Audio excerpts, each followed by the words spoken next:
people cried. Most people were silent. Now I am become death, the destroyer of worlds.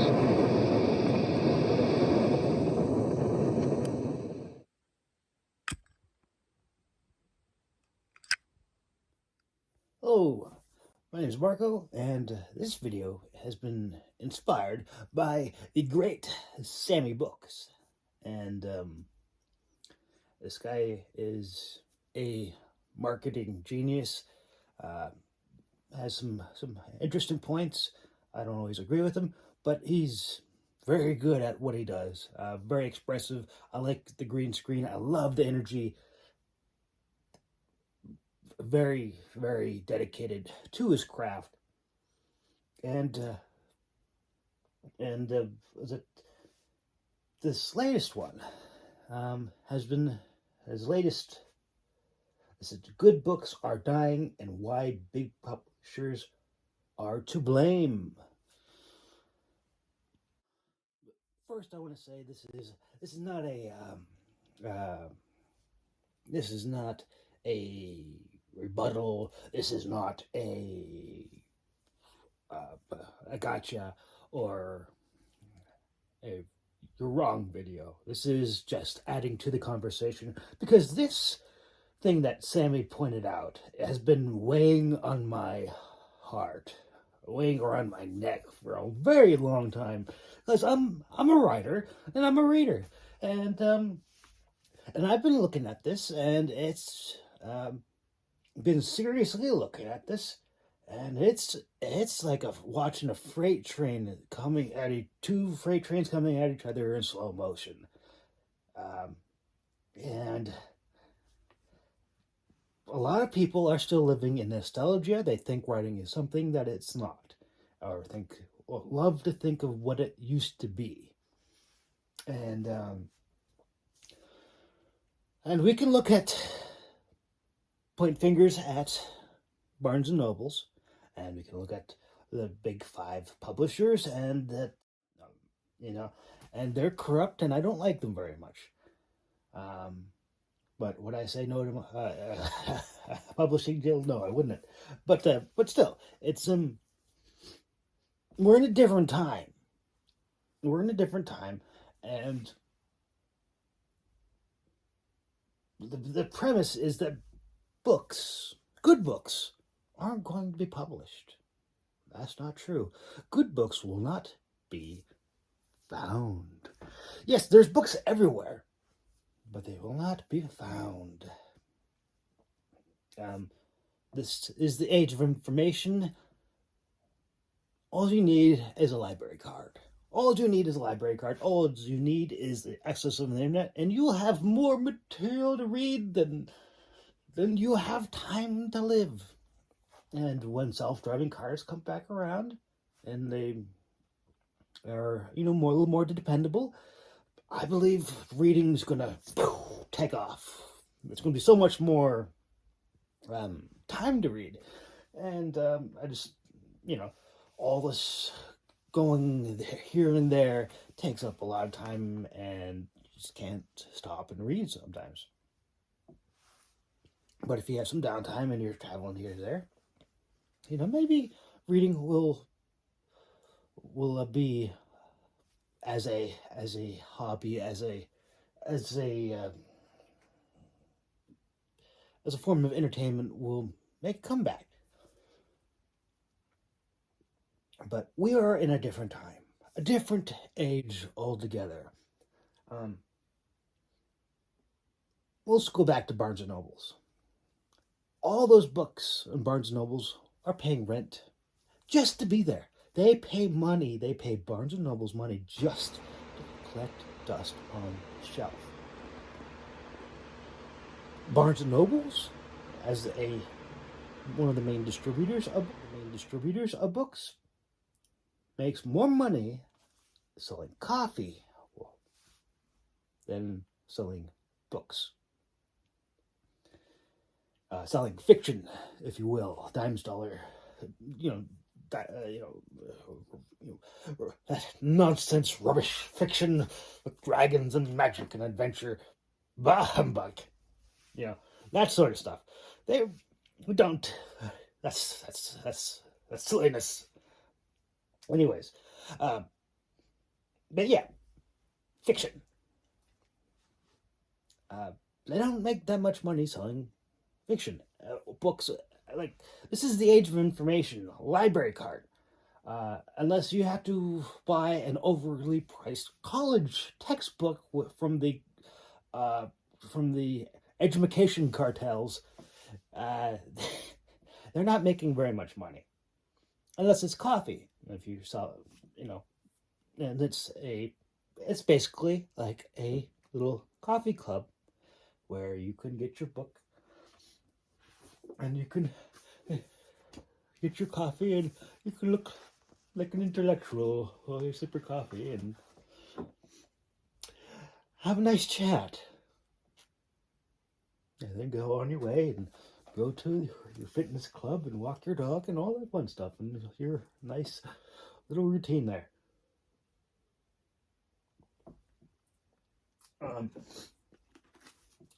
That's how you choose to spend your time, which will be absolutely amazing.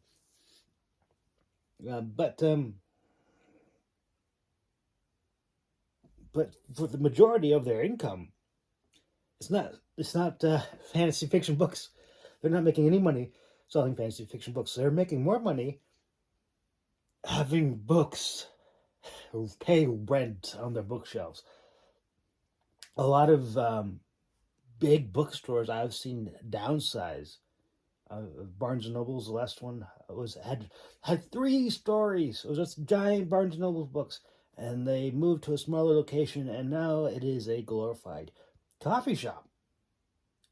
The books on the walls or the bookshelves, it's a coffee shop with books as wall art, as mood lighting. They're not. It is what it is.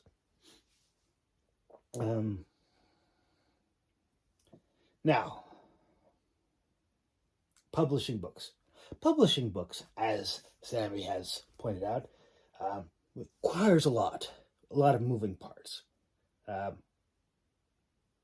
But publishing a book is easy. That's the easy part. Editing, marketing, getting, I guess you can get a nice cover if you know a couple artists for. That's possible, easy. But getting your book discovered in a sea of information and shadow banning and all sorts of weird stuff that's hard. That is hard. And like I said, as Dickens would say, we live in the best of times and the worst of times. You know, in the 90s, in the 80s, and the 60s, the 1800s, would Sami ever have a chance at having a somewhat of a platform? Not, no. That's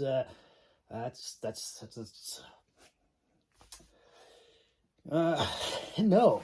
That's a whole different ball of wax. There was a lot more weird stuff going on back then. It's very complicated, and but at the same time, writing a book back then, writing itself, typing was a lot harder. See this thing? You see that thing? That was the computer they were using back then. No spell check, nothing. That took a whole. Oh dear, I broke it. Oh, there we go. We'll put it back. That contraption, people. That was a whole profession. Was the type could be a typist. That was a thing way back when. And yeah, that was a tool. And to write, to build a sizable document was that was a whole profession. Now writing, you know, there's typing, there's the fun, there's the wordsmithing. That's a whole lot easier. What I'm doing now, what Sami has mastered, is marketing.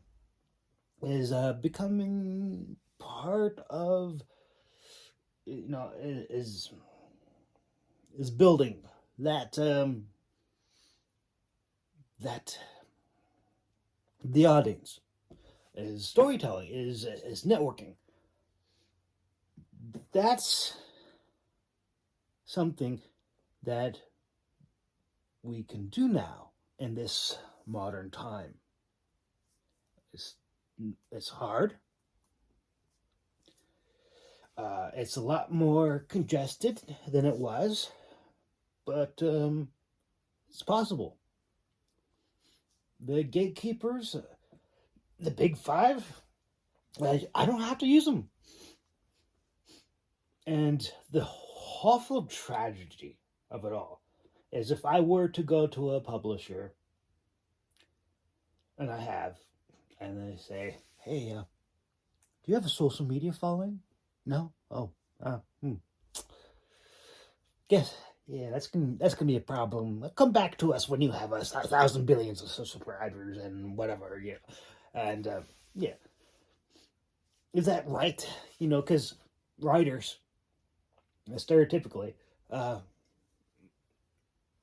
prefer to type in a closed, confined space. It's very isolating.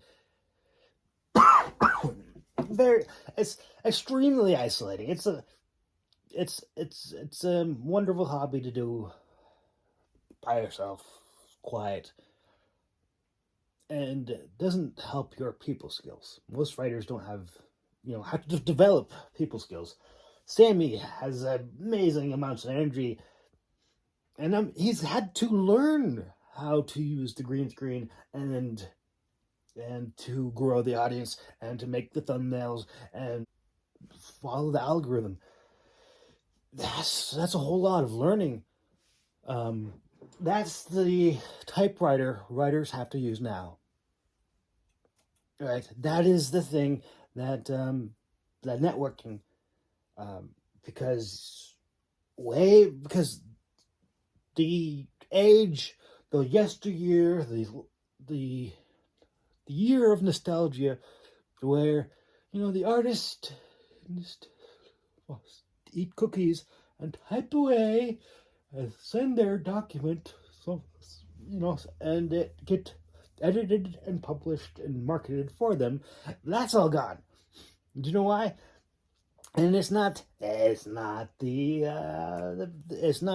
big five, the big five publishing cartel mafia, and it's not Barnes and Noble's fault. Do you know whose fault that is? It's mine. Yes, the evil, disgusting, loathsome,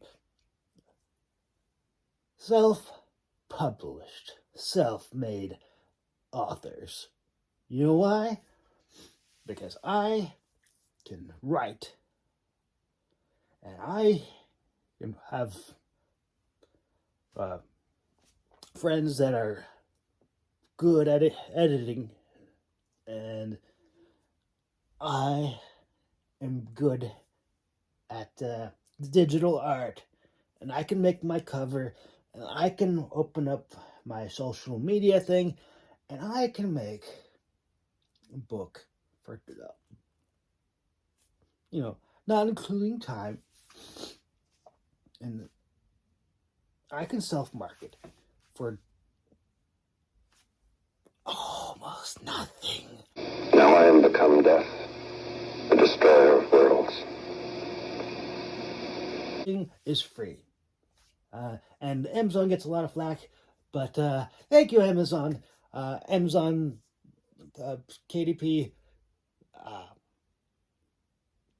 and self-publishing. Even without Amazon, there's other companies that did the same thing that is charging more. But I can publish, and I can put a half-decent fantasy fiction novel out there, and I don't have to. I don't have to deal with the gatekeepers. Neither do you. Neither do you, Sammy. Sammy, you have developed, done your research, you've done your marketing, and you're devoted to your craft. And I can't wait to see what, if you ever choose to write a book, to I can't wait to see what you create. And there's no one holding you back. You've done all the great things. Um, Shad Brooks is my hero. Shad Brooks has made a platform on YouTube, and talks about all the fantasy stuff, um, um, and historical stuff, and he's become a really well known author, and it takes a little more time, and he's only written one book because as self-published authors, it's we have to be the one-man bands, if you will. The But we can do it. You know, you can say quality. Whoa, quality, quality. It's all about quality. No one has to buy anything. It's like you said, Sammy. It's about marketing, marketing, man, marketing, and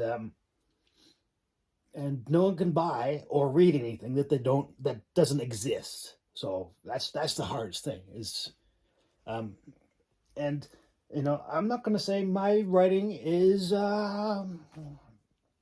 it's not some classical, uh, it's not a great as Tolkien's stuff, as Granddaddy Tolkien, but it's it's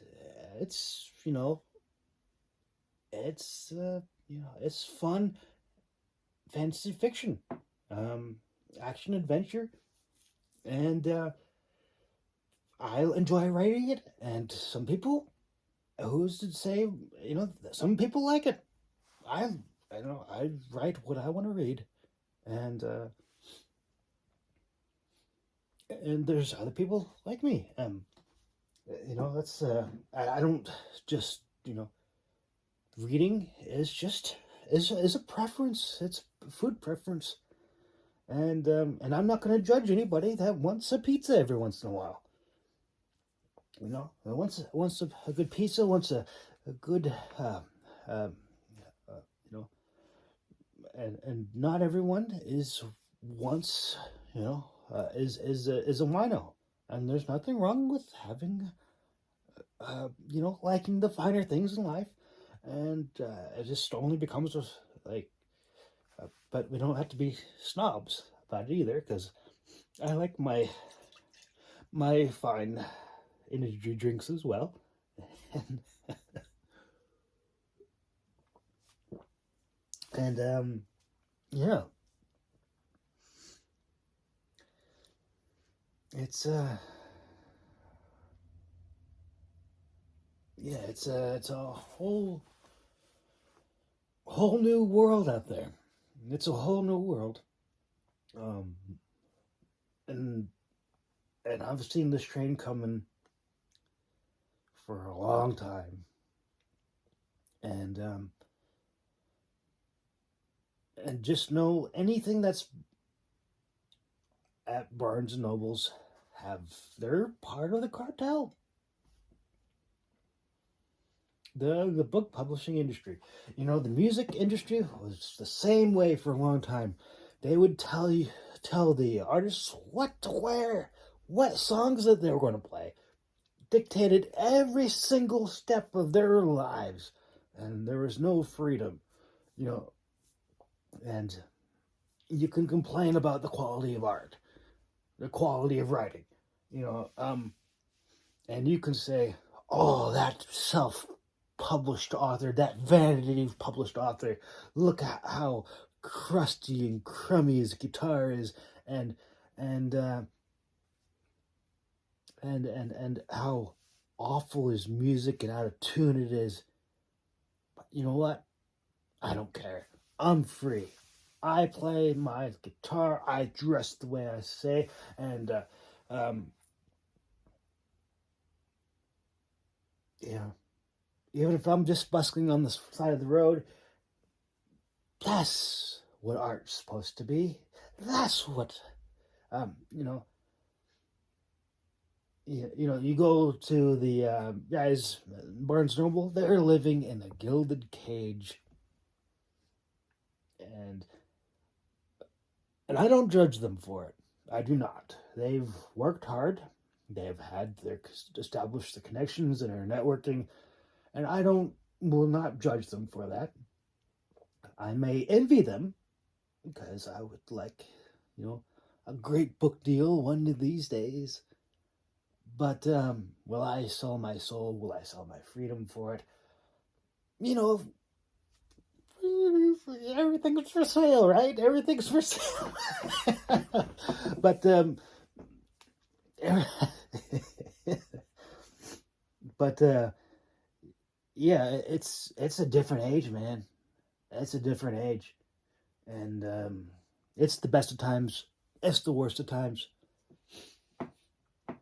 and if you're a writer and you want to write, go ahead and do it. Go ahead and do it. Publishing's free. Work on editing. Editing's tough. It's a lot of hard lessons, but at the same time, these great big box publishers with the professional editors, with all the master's degrees and all that stuff, they make mistakes too. There's lots of mistakes in books. Not as many, um, you know, but just know that you know there's nothing holding you back. Um, the only thing holding us back is not being known. People buy pet rocks. Did you know that? Pet rocks.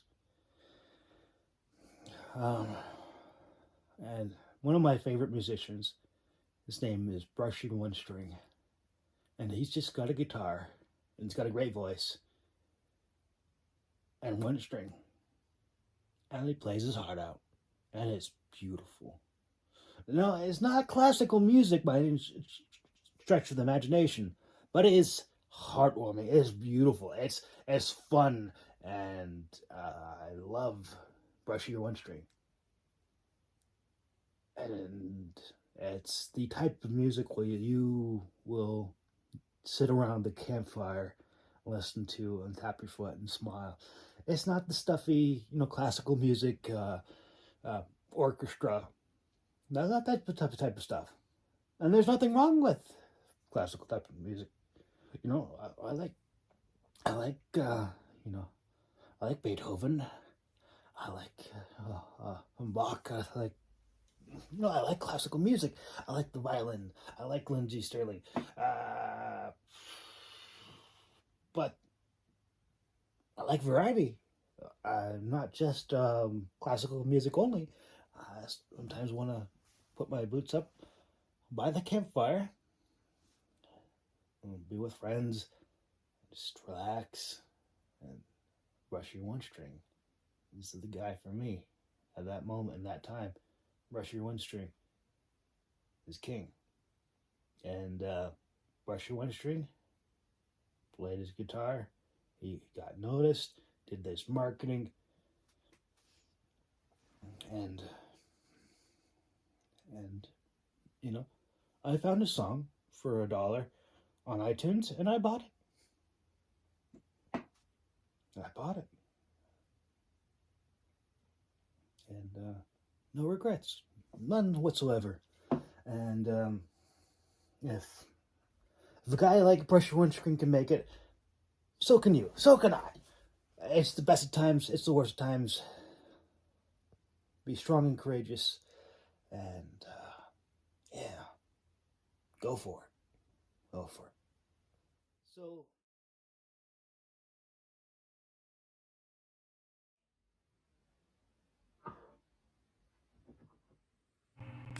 Chapter 1, Helvisti. Nora took in a deep breath as the ship sailed out of the harbor and tugged at her long fur overcoat that blocked the cold wind as she turned for one last look back at the city. She would miss Takroon and its cozy, bone-white wattle and daub buildings with their shaggy thatched roofs. She watched them fade away until all that could be seen was lush green hills dotted with flocks of sheep and smiling shepherds that waved at the